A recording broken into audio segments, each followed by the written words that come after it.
In every election, you have the marquee races that capture the national spotlight and $20 million in ad spending. But a lot of the real work in politics is in the local races taking place on the neighborhood level. One of those this time around, the 69th Assembly District in Manhattan. Micah Lasher came out on top there in the Democratic primary, 53% of the vote, about 20 points ahead of his closest competitor, but it was a five-way primary race. Here's some of what he said to supporters on Tuesday night. This is a community that expects a lot of its elected officials. Not just to do the job well, not just to vote right, but to lead on issues of moral consequence.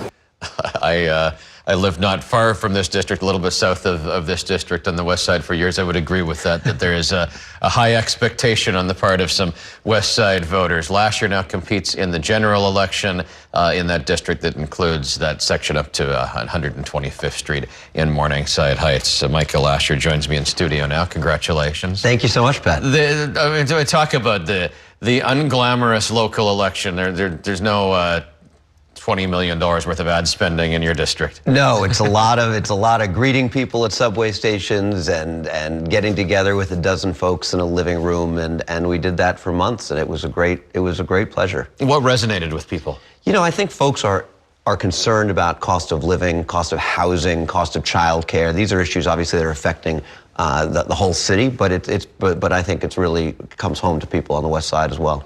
You, like every politician now, are in the middle of this congestion pricing debate. Yes. The governor surprised everybody with this pause that the MTA has now formally adopted. What's your position on congestion pricing? Well, I should just say, disclosure, I was the governor's policy director until January. She gave me a great opportunity to do public service, and she's a friend.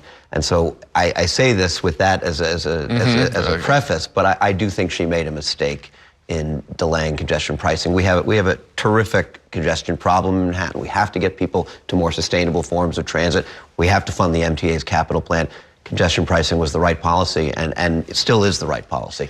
You talk a lot about housing policy in your campaign materials, trying to find that balance between increasing density near transit hubs especially, but also balancing neighborhood concerns, making sure that there is affordable housing in a city that's not known for affordable housing these days. Yeah, well, we have a massive shortage of housing, and when you have a scarcity of housing, costs rise.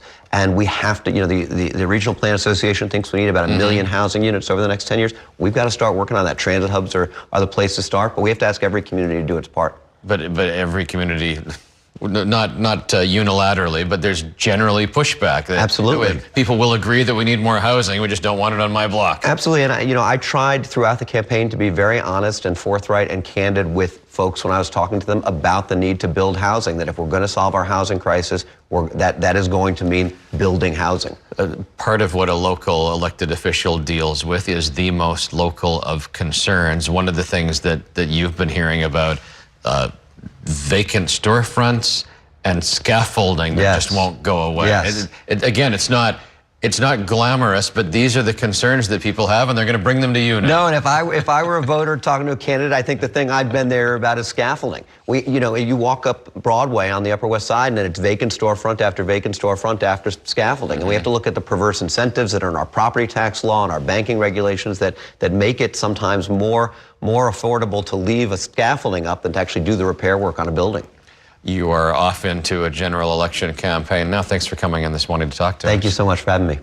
Thanks for watching our YouTube channel. For more stories in your communities, click the subscribe button right here. You can also download our app or watch us on TV for the latest news and weather updates every 10 minutes and more.